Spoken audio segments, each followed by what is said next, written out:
welcome you to what we think is a really exciting announcement. It's a rollout of two different initiatives that we think are under the Mayor's Health Commission that are going to have a significant impact on this community. The members of this commission have been working towards a goal of making medical screenings and resources, healthy, nutritious foods, and recreational opportunities available to all parts of the community through more mobile resource units. We believe the health of a community has a direct impact on poverty, scholastic success, crime, all kinds of social issues. The commission's co-chaired by Dr. Stephen Leichter and Mr. Phil Schuler. Dr. Leichter, a noted endocrinologist, will head up the educational component, and Mr. Schuler will coordinate the mobile units. And I cannot say enough good things about the amazing work of the board, the commission that they have led, and the partnerships that have been created that are geared towards making this a success. I got to tell you, the city of Columbus has also helped to supplement this. We've placed kiosks touchscreen kiosks in 5 of our rec centers, 9 more coming very shortly. And in addition to being able to provide access to job opportunities, job skill training and development, food banks, other services, they're also going to have the ability to identify where these mobile resource units are at any given time. Our ultimate goal is to have it real time, where through GIS, if somebody wants to know where one of these where one of these resource vans is, they can go identify it on that screen. And in addition, Sheriff Greg Countryman had been awarded a grant that allowed him to purchase a mobile gaming facility. And they are also going to be a part of this initiative when available to make that happen. The educational component and the mobile resources will provide an incredible opportunity to benefit the citizens of this community, particularly those who are in underserved areas and have transportation issues. As I said, the board has done just an absolutely incredible job. City Councilor Pops Barnes was at the genesis of this when he and Dr. Leichter was talking about the educational component. What started out as a desire to try to go out to the neighborhoods and create opportunities for them to engage in activities that would lead to a healthier lifestyle has turned into a very comprehensive approach to benefiting the entire community. So I'm going to ask Dr. Leichter to come up and say a few words. He will be followed by Mr. Schuler, and then at the end, we'll all come back up here, and I'll probably ask Councilor Barnes to come up with his medical background and try to answer any questions. Dr. Leichter.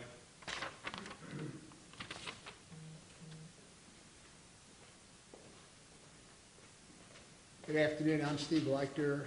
I'm the senior endocrinologist at Piedmont Healthcare, not only in Columbus, but all of Piedmont Healthcare. And I'm very excited about seeing this come to fruition after 2 years. We have divided the activities of the commission into 2 phases, and they complement each other. The phase I'm going to chair is called the Health Advocacy phase. And this is to give a simple message to the entire community to try to deal with the fact that Columbus has a higher impact of diabetes, stroke, heart disease, cancer, and other related issues than other metropolitan areas in the state of Georgia. And I was asked by Pops and the mayor if there was a common theme that might unify all these diseases together, and just as they were asking me this, there was a common theme evolving in the diabetes scientific literature. It's the apple body shape. The World Health Organization defines an apple body shape as someone who has a waist size that's more than 1 times the hip size. So if you divide the size of your hips into the size of your waist, and if the result is 1 or greater, that's an apple body shape. The significance of that is that the fat pad in the abdomen that gives people an apple shape makes more hormones than any other tissue in the body, and you don't want most of those hormones. One group of hormones blocks insulin from working and creates what we call insulin resistance, and this contributes to weight gain. The other group of hormones, which we're going to focus on a lot, are called inflammatory kinins, or hormonal factors that inflame body tissue. And these hormones are secreted more in people with an apple shape. The more of an apple shape they have, the more of these hormones they make. And these hormones attack the heart, blood vessels, the pancreas, bone, and joints. And so people with an apple body shape have a higher risk of heart disease, stroke, cancer, diabetes, osteoporosis, osteoarthritis, and up to 14 times higher risk of requiring joint replacement surgery as people who do not have an apple shape. Eating high-fat food, not exercising, increases the secretion of these hormones. So this is a little different health message than what we've had before, which was simply, you need to eat well to stay healthy.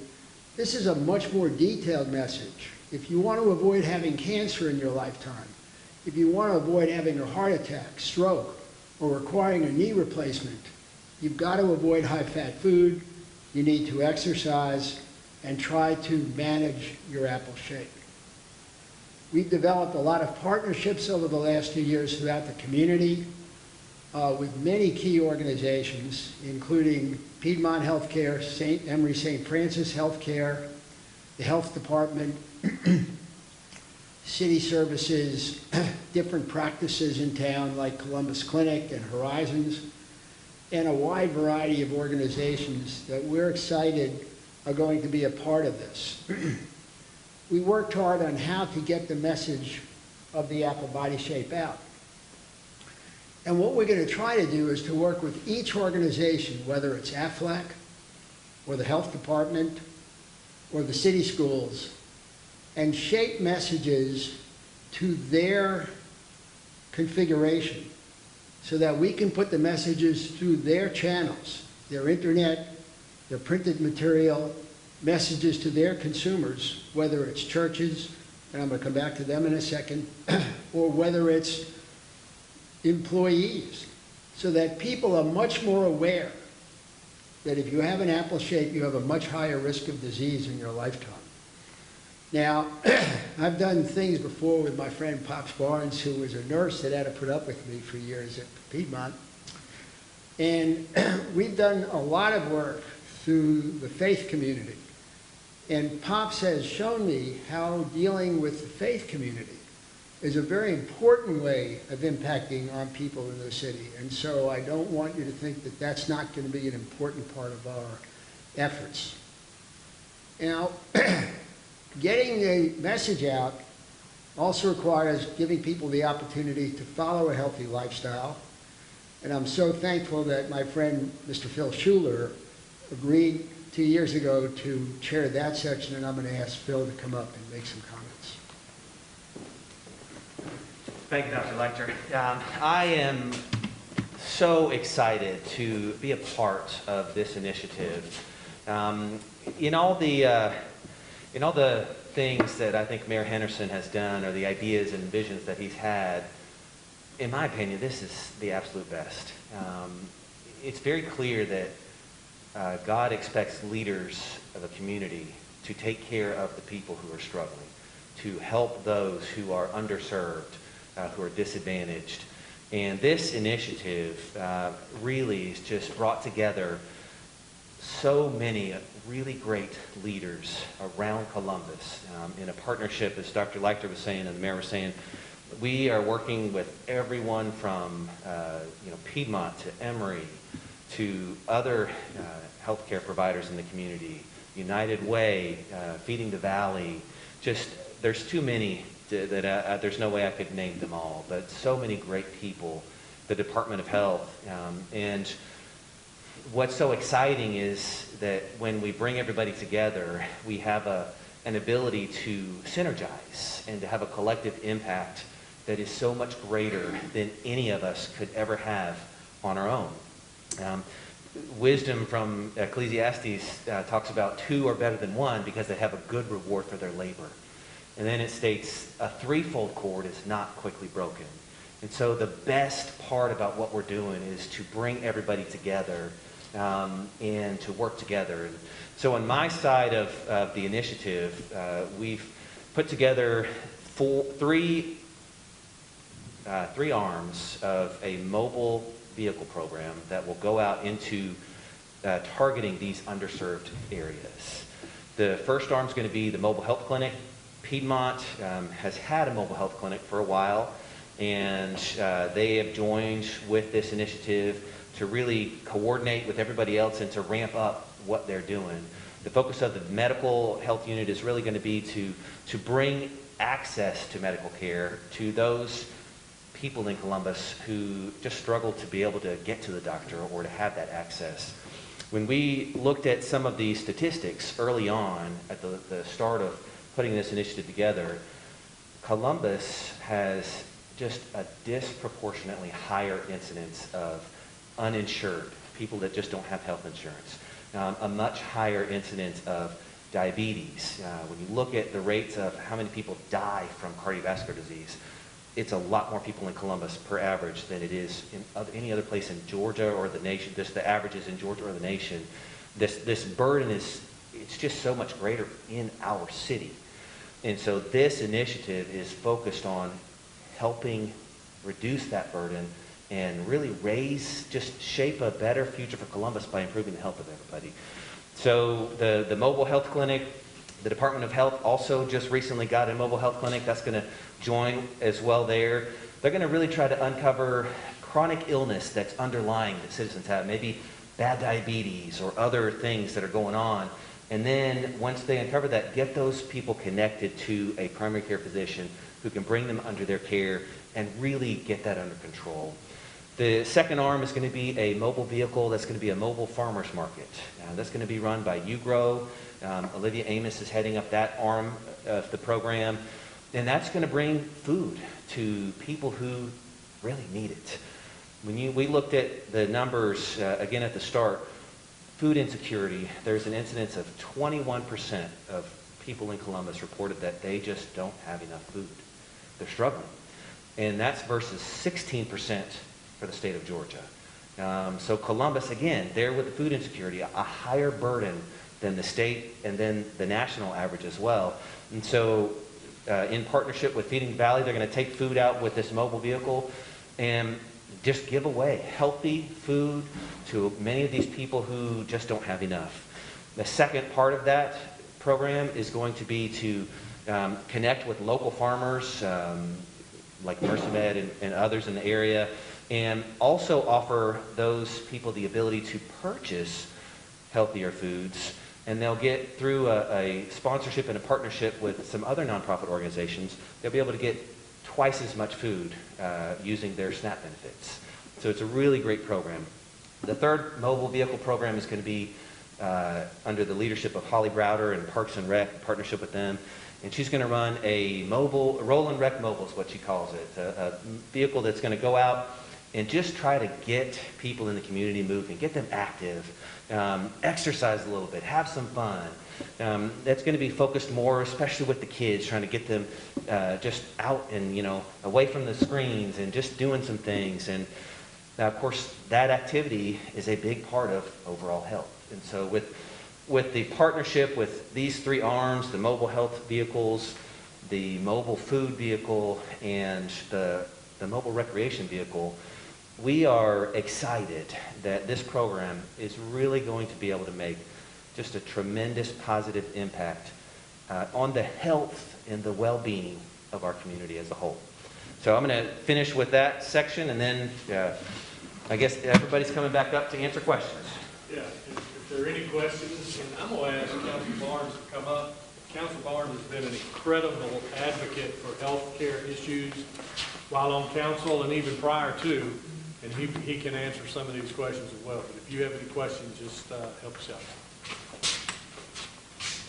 Do you have a timeline to roll out the programs and vehicles? When will they get paid? So the timeline is the mobile recreation vehicle has been ordered. Interestingly, that what we really wanted. Would have taken 2 years to get, and so we settled for an F-350, going to get a trailer. Holly Browder said that it is anticipated that we should be getting that late spring, early summer. The other vehicles, the mobile health clinic, Piedmont's doing some renovations on that right now, and the mobile food market, those are expected to kind of really be getting out in the community late March. So all of it late spring, early summer, we really hope to have kind of everything coming together and getting out there. Let me add one thing to that too, that one of the visions of this, they're going to have their own route. So they can go do some of the screening now, they can go deliver some of the food and go make that available to some of the food deserts in our community. But the exciting piece is what they do is, as Phil was talking about the synergy created from all of these rolling together. Because we envision a time, and by the way, even though we're waiting on a vehicle, we're not waiting. So if we get an opportunity to get all these rolling, we're going to pull an older F-150 and a trailer. We're going to get the stuff out there in the neighborhoods. What we want to do is just go out there and just kind of drop some barricades on the street and set up shop and trumpet it through churches and through other organizations. And the idea is to people who can't get to these types of resources, we're going to bring the resources to them. So, Is this a model unique to the city of Columbus, the community of Columbus, or is this a model that we're trying to replicate somewhere else and what that business is done? No, this is Columbus.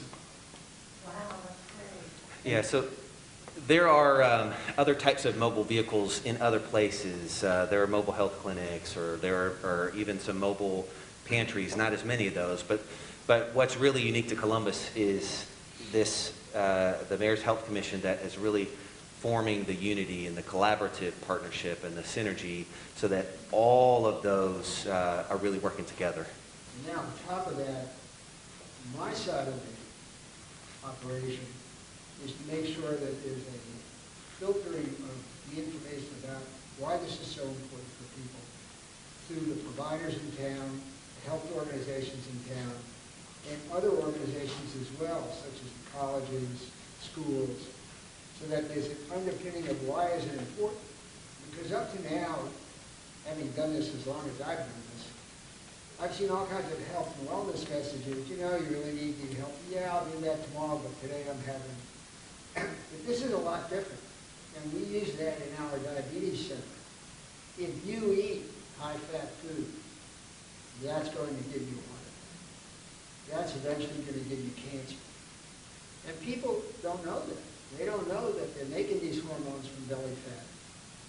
That's causing the acceleration of the processes that give people those diseases. So it's trying to get an underpinning of awareness of why this is important, and then the opportunity to exercise those steps necessary to make it for that person a reality.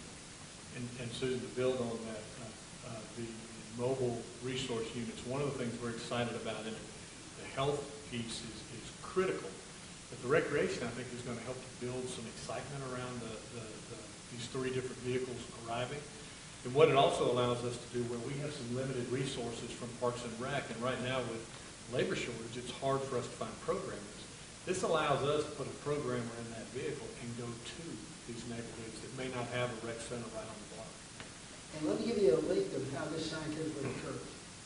You go exercise from the fat pad in your abdomen, you make a hormone you never heard of before called adrenopectin, which protects your arteries from the attack from these inflammatory chemicals that are coming out. So all you have to do is exercise 30 minutes, walk vigorously 30 minutes, you're making that hormone. Mike, did you have some? What's kind of how often do you guys plan on having these units go out? Is it weekly, monthly, weekday, weekend? So weekly, and we'll start out obviously with a smaller scale, but the goal is to really ramp that up to multiple days a week.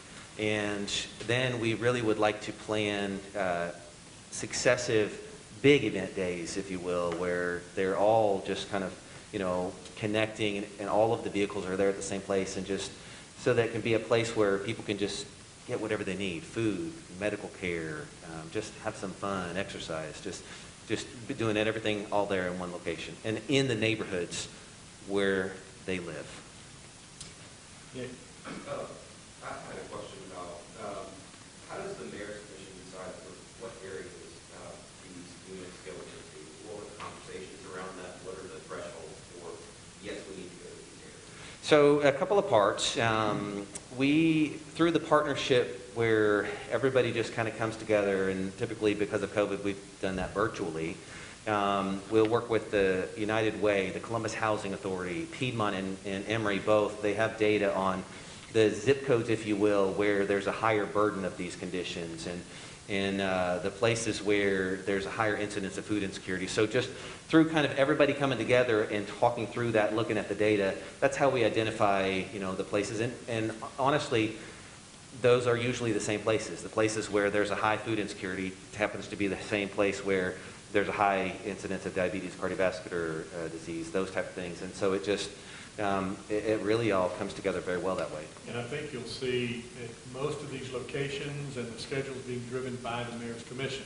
Now, there'll be input provided by city council and by other individuals, like if they know some areas within their district that is really struggling, either having access to food or just, that they're not taking advantage. Some folks, let's face it, aren't even going to go to a church to get some of these resources.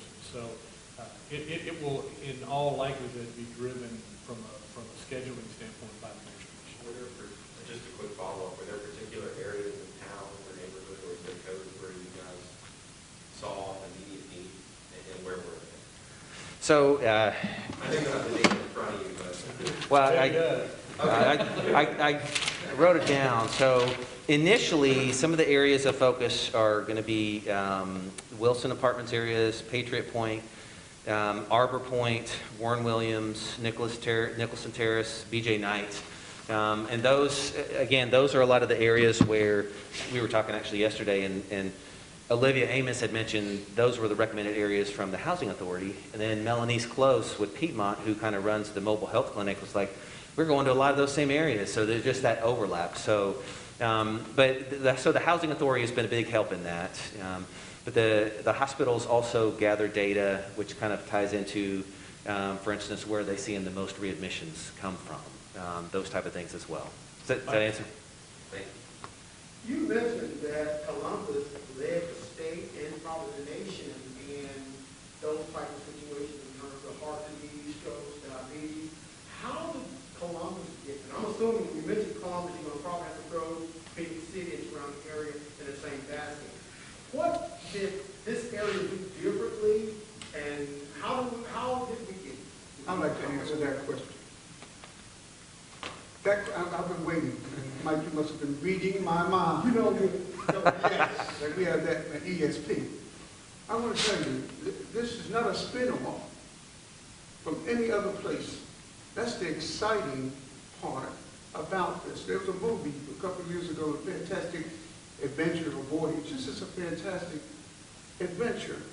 You have the vision of the mayor and his desire to do something that will be lasting. What is more lasting than health? And this is what's impactful. This is generational, because this cannot fail. You have the mayor's vision. This gentleman here, this doctor here, he's done a number of research. They call us the odd couple.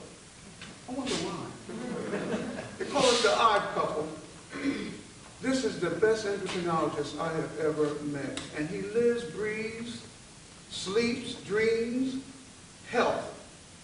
So the mayor and my good friend, Steve here, Dr. Leiter, got together and they started talking. That was the gem of this. This cannot fail. I'm going to tell you why. Because you have the educational component, teaching you about upper body shape. You have all of these sources from the mayor's office. Come on now. Think about the swap of that and his dream, his baby. Then you have Phil. Phil has done an exceptional job. In fact, I think under his under that red tie, there's a little S or something up there, because he's done a lot of work with this here, pulling in all the parts here.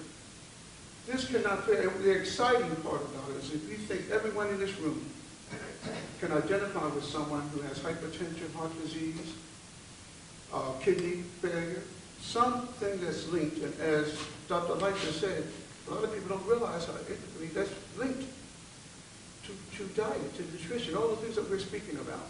And so this is the time. Every successful adventure had timing in the mix. This is crucial. And the exciting part is that it's emanating from the mayor. The best educated analyst I know, this cannot fail. And I'm excited about it for all of us. And the community is going to wrap this up and gobble this up because this is a win-win-win for Columbus. I'd like to thank the mayor for his concept. My very, very, very good friend here, who's like a Gronkowski, Tom Brady in one when it comes to medical and science. And so that's my tip. I had to get that out. May I ask, with the mobile farmers market and the food deliveries, is there also going to be a component to encourage people to develop community gardens, to spread what they're already doing with the Mercy Med Farm and Yes, it's, with some of the other little ones areas in big cities? But is there going to be an effort to do that so that people are encouraged to have the fresh food even more widespread? there is, absolutely. The food mill works under the umbrella of You Grow, and they are all about just getting that bigger in the community, the healthier foods, the urban farming, all of those things. So that absolutely will be a part of it. And another component will be just the fact that as a part of this mobile farmers market, they're going to do some just education and cooking demonstrations and other things. You know, a lot of times people will get these free healthy foods, then they sit at home and they don't ever use them. And so we want to teach them, make sure, hey, this is how you cook it, and make it simple, make it easy, and then just do everything we can to help them not only get that food, but then to prepare it and have it for their families to eat. And you mentioned educating people about the urban gardens. UGRO and the food mill just received one of the highest grants that was awarded, I think it's by the FDA, it's over $700,000. And the city is also partnering with them to try to make sure that they're doing some ancillary things, but it all fits neatly into the overarching goal of what the Mayor's Commission is doing, and that is trying to provide a healthier lifestyle and access to the things that will help you obtain a healthier lifestyle. We can even envision when we go out, when we put all of them rolling in one area, we'll call on some corporate citizens to bring a big grill out there and show these folks how to prepare this stuff so that it tastes good. And they'll be, so many of these people in these food deserts, even the ones that have food, it comes in a bag, right? It's chips and it's crackers and it's stuff that is just not, you heard, I won't get into the medical stuff, but they don't have access to fresh grown vegetables. They don't have access to healthier and nutritious food. And where part of this originated was talking to Yvette Scarborough over at Fox Elementary. Some of the challenges they have in school with kids that just don't have enough to eat, and how they struggle to try to keep these kids on grade level and help keep them moving towards where they need to be. And it's almost impossible if they don't have access to nutritious, healthy meals. One of the statistics that we saw early on as well was within the Columbus area, there are about 112,000 people that live in a food desert area with limited access to healthy fresh foods. This is a little bit ancillary, but when we were having public hearings about the mural in the military library, there was a woman who came and talked about how growing up in that neighborhood around that library, everybody who lived in that housing project had a garden, grew vegetables outside their front door. And when a rule was passed that they weren't allowed to do that anymore, then that food desert began to happen, and the health problems began to then, you began to see the heart disease, the obesity, the diabetes, and that was a two-generational change. And that is part of where we are now. So if we could go back to encouraging people, not just to have access to it, but to help create it. Yes. And then what you're talking about, teaching people how to cook it, that's going to be crucial. Because in those two generations, we've forgotten how to do that. Thank you. There are organizations that are working on the education piece. Matter of fact, there's it's still under negotiation. an RFP out at the old farmer's market. And at least one idea was to try to return that to a farmer's market, a true farmer's market, where people that grow these the vegetables, urban gardens, can bring them to sell them. But also an educational piece that teaches folks how they can go about doing